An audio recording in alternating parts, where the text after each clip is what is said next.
एक ही न्यूज में एक बार फिर से आपका स्वागत है। चलिए जानते हैं देश और दुनिया की तमाम महत्वपूर्ण और काम की खबरों को फटाफट अंदाज में। दिल्ली में 19 से 20 फरवरी को नए सीएम की शपथ संभव। सीएम पद की रेस में 3 नाम आगे, मनजिंदर सिंह सिरसा, रेखा गुप्ता और जितेंद्र महाजन के नाम पर चर्चा। भाजपा की बैठक हुई, प्रवेश वर्मा बोले यमुना की सफाई सरकार के प्रमुख एजेंडे में। महाराष्ट्र में लव जिहाद पर फडणवीस सरकार ने 7 सदस्यीय कमेटी का किया गठन, जल्द आ सकता है सख्त कानून। महाकुंभ जा रहे छत्तीसगढ़ के लोगों से भरे वाहन और बस की टक्कर, 10 की मौत, 19 घायल। उत्तर प्रदेश के प्रयागराज में महाकुंभ जा रहे श्रद्धालुओं की बोलेरो हादसे का शिकार हो गई। बोलेरो और बस की टक्कर में 10 श्रद्धालुओं की मौत हो गई, जबकि 19 श्रद्धालु घायल हुए हैं। घायलों को अस्पताल में भर्ती कराया गया है। यूपी के लोगों के लिए योगी सरकार ला रही है बड़ा तोहफा, 9वें बजट में युवा, महिलाओं और किसानों की होगी बल्ले बल्ले। उत्तर प्रदेश की योगी सरकार 20 फरवरी को विधानमंडल में अपना 9वां बजट पेश करने जा रही है। इस बजट में गरीबों, युवाओं, किसानों और महिलाओं के विकास पर विशेष ध्यान दिया जाएगा। बजट में ग्रामीण क्षेत्रों में छुट्टा गोवंश के रखरखाव, गरीबों को सस्ती बिजली और किसानों को मुफ्त बिजली के लिए प्रावधान होगा। इसके अलावा महिला सशक्तिकरण और केंद्रीय सहायता योजनाओं में हिस्सेदारी के लिए भी प्रावधान किया जाएगा। नए मुख्य चुनाव आयुक्त को लेकर 17 फरवरी को होगी बैठक, पीएम मोदी और राहुल गांधी करेंगे चयन। नए मुख्य चुनाव आयुक्त के चयन को लेकर 17 फरवरी 2025 को अहम बैठक होने वाली है।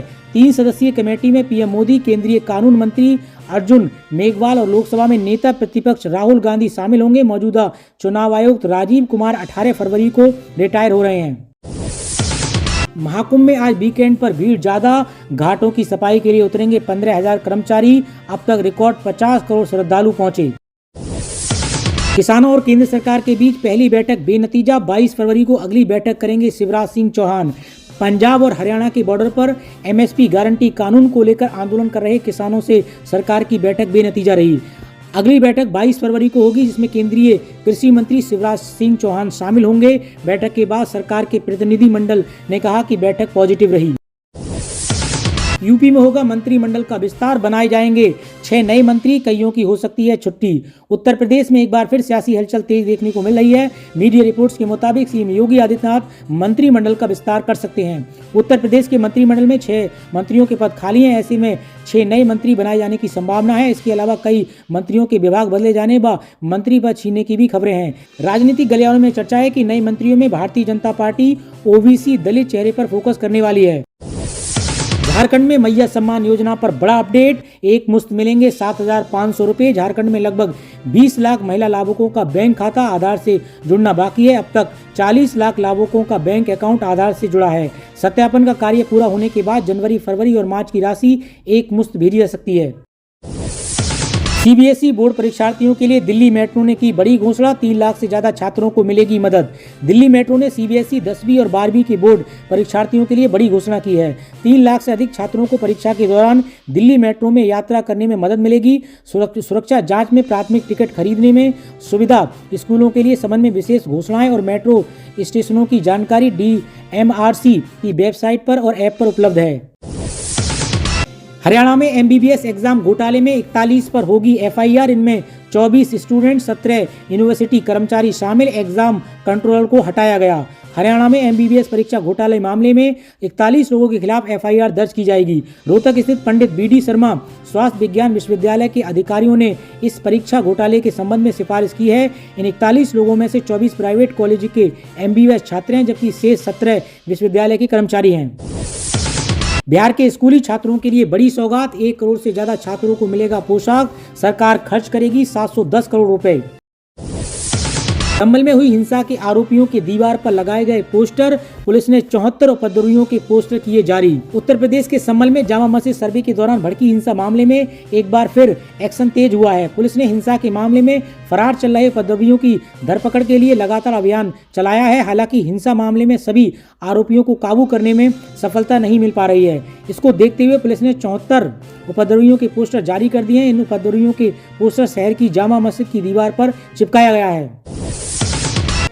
आज 119 भारतीयों को जबरन भेजेगा अमेरिका। अमृतसर एयरपोर्ट पर लैंड होगा विमान। इसमें पंजाब के 67, हरियाणा के 33 लोग शामिल।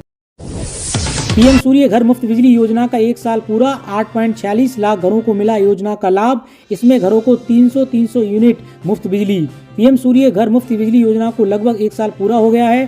13 फरवरी 2024 को इस योजना की शुरुआत हुई थी। इसके तहत करोड़ों घरों को 300 यूनिट मुफ्त बिजली मिलती है। इस योजना के तहत रूफ टॉप सोलर पैनल लगाने वाले 1 करोड़ परिवारों को 15,000 रुपये की सालाना आमदनी भी होती है। सरकार के अनुसार 27 जनवरी 2025 तक 8.46 लाख घरों को इस योजना का फायदा मिल चुका है। इस योजना में हर परिवार के लिए 2 किलोवाट तक के सोलर प्लांट की कॉस्ट 60% पैसे की सब्सिडी के रूप में अकाउंट में आएगी। वहीं अगर कोई 3 किलोवाट का प्लांट लगाना चाहता है तो अतिरिक्त 1 किलोवाट के प्लांट पर 40% सब्सिडी मिलेगी।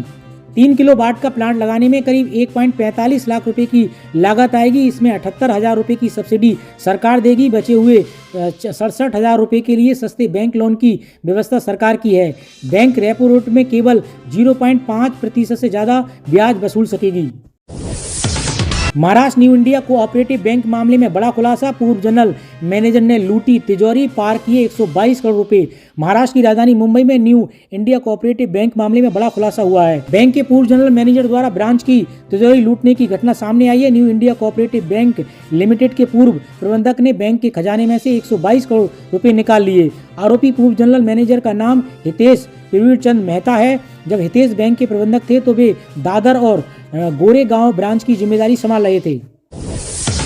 किसान सम्मान निधि के लिए फार्मर रजिस्ट्री जरूरी। 31 मार्च तक रजिस्ट्री नहीं कराने वाले किसानों को योजनाओं का लाभ नहीं मिलेगा। किसानों के लिए महत्वपूर्ण सूचना जारी की गई है। फार्मर रजिस्ट्री के लिए किसानों को अपना आधार कार्ड और आधार कार्ड से लिंक मोबाइल नंबर लेकर नजदीकी जन सेवा केंद्र पर जाना होगा। रजिस्ट्री प्रक्रिया में किसानों की खतौनी और उनके आधार और मोबाइल नंबर से OTP के माध्यम से लिंक किया जाएगा। रजिस्ट्री न कराने वाले किसानों को कई सरकारी सुविधाओं से वंचित होना पड़ेगा। इसमें फसली ऋण, किसान क्रेडिट कार्ड, कृषि संरचना निधि, फसल बीमा, आपदा प्रबंधक के तहत मिलने वाली क्षतिपूर्ति शामिल है। पीएम किसान की 19वीं किस्त जारी करेंगे मोदी। भागलपुर से किसानों को देंगे 20,000 करोड़ की सौगात। प्रधानमंत्री नरेंद्र मोदी आगामी 24 फरवरी को पीएम किसान सम्मान निधि की 19वीं किस्त जारी करेंगे। इस योजना के तहत देश भर के किसानों के खाते में 20,000 करोड़ रुपए की धनराशि ट्रांसफर की जाएगी। पीएम मोदी बिहार के भागलपुर में आयोजित एक कार्यक्रम से ये सौगात देंगे। शीर्ष सूत्रों के अनुसार पीएम किसान के तहत देश भर में 20,000 करोड़ रुपए के सीधे किसानों के खाते में भेजे जाते हैं। इनमें से बिहार के किसानों को 1,600 से 1,800 करोड़ रुपए मिलते हैं। पेट्रोल 2 और डीजल 3 रुपए होगा सस्ता। आज देर रात लागू हो जाएंगे नए रेट। आम जनता को मिलेगी बड़ी राहत। सूत्रों के अनुसार केंद्र सरकार रमजान के पवित्र महीने से पहले जनता को राहत देने की तैयारी में है। बताया जा रहा है कि कच्चे तेल के दामों में गिरावट के बाद सरकार ने पेट्रोल डीजल के दामों में कटौती करने का फैसला किया है। अनुमान लगाया जा रहा है कि पेट्रोल के दामों में 2 और डीजल के रेट में 3 रुपये की कटौती की जा सकती है। सरकारी कर्मचारियों और पेंशनधारियों को बड़ा तोहफा। लंबित एरियर का होगा भुगतान। डीए का भी मिलेगा लाभ। खाते में बढ़कर आएगी सैलरी। कैबिनेट ने दी मंजूरी। सरकार ने 1 जनवरी 2016 से 30 जून 2022 तक की अवधि के लिए संशोधित वेतन, पेंशन और छुट्टी के भुगतान के बकाया को 1 जुलाई 2021 से 31 मार्च 2024 तक के डीए व डीआर जारी करने का फैसला किया है। 119 भारतीय नागरिकों के साथ अमृतसर में उतरेगा अमेरिका का विमान। पिछले हफ्ते आए थे 104 अवैध प्रवासी। अमेरिका से आज अवैध प्रवासियों की दूसरी खेप आ रही है। अमेरिका से 119 अवैध भारतीय प्रवासियों का दूसरा समूह अमृतसर एयरपोर्ट पर उतरेगा। इससे पहले 104 प्रवासियों को हथकड़ियों में भेजा गया था, जिससे राजनीतिक हंगामा हुआ था। तो वहीं दोस्तों, आज की खबरों में इतना ही। मिलते हैं एक और नए अपडेट के साथ। इसी तरीके की देश और दुनिया की तमाम महत्वपूर्ण खबरों के लिए आप AK न्यूज़ के साथ जुड़े रहिए।